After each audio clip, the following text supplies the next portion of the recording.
What does the job entail as a goat herd master? Cutting, folks, swinging a machete, operating loppers and saws, cutting them branches, cutting them young trees, need to be cold, pruning, shrubs, vines, lots of this work. If anyone's looking to get into this industry, this is how you spend a lot of your time. Because goats, while they can be out free ranging and foraging much of the year, in the winter need to be locked down into heavy use areas and fed. Otherwise, they're going to be just chewing bark off of some tree or something. You have to bring something in that they can't reach, something in that was grown in another season, something that you have stored, procured somehow and stored, and now will disperse to them to keep them alive during the winter. And in our zone, that means about 3 months of colder weather and dormancy in most of the plants. Here we got oak and pine. Those are still green. There's Yaupon holly. There's still some other things that are out there that are green. But the goats can't reach them.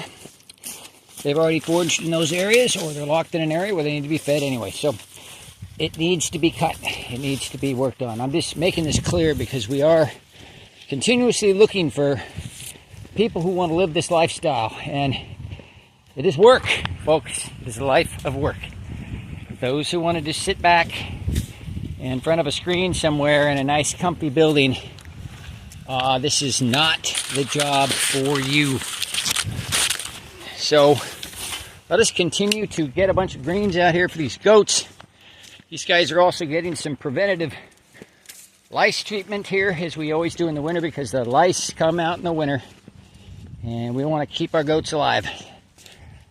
And later on they'll be getting some other treats, beet pulp and sunflower seeds and some grain pellets.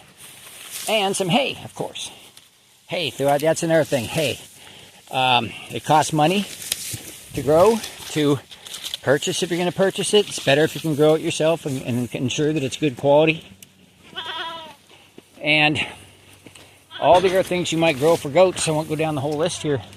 A lot of work during the whole year.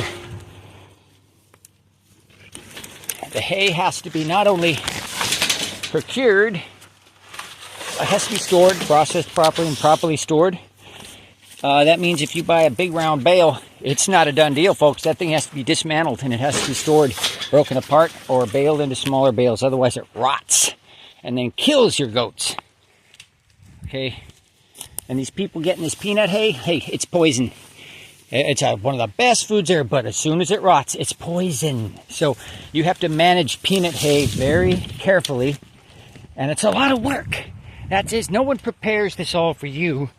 It's something that you've got to do yourself as a goat herd master. And if you enjoy doing that, then this is your life. I mean, you may never have to wake to an alarm, except when a baby goat calls out, when the dog barks in a certain way. There may be times when you get a natural alarm, you get an urgent alarm. But you may live a life here that's much easier, in your opinion, than those people in the city.